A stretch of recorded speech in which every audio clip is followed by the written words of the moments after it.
তো পুর ভরা কাঁকরোল বানানোর জন্য এখানে আমি কাঁকরোলগুলোকে দুভাগ করে কেটে নিয়েছি। এবার এগুলোকে সিদ্ধ করে নেব। আর এখানে নিয়েছি সর্ষে, নারকেল, কাঁচা লঙ্কা, এগুলোকে একটা পেস্ট করে নেব। তো এগুলো পেস্ট করে নিয়েছি। কাঁকরোলগুলো সেদ্ধ হয়ে গেছে। এবার চামচের দ্বারা কাঁকরোলের দানাগুলো ভেতর থেকে আমি বার করে দেব।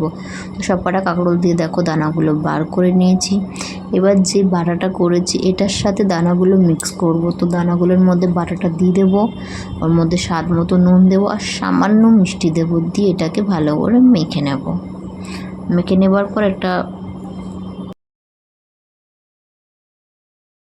এবার যে পুরটা বানালাম এই পুরটা কাঁকরোলগুলোর মধ্যে ভরে দেব।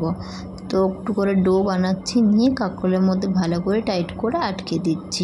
তো এইভাবে সব কটা কাঁকরোল আমি রেডি করে নেব। তো সব কটা কাঁকরোল রেডি করে নিয়েছি, দেখতেই পাচ্ছ। এবার এইগুলোকে সর্ষের তেল আমি ফ্রাই করে নেব লাল লাল করে। তো কড়া বসিয়ে দিয়েছি, গরম হয়ে গেছে, আমি সর্ষের তেল দিয়ে দেবো। সর্ষের তেলে কিন্তু যে কোনো ভাজা খেতে ভালো লাগে, আর এটা আমার ঠাকুমার কাছে শেখা রেসিপি।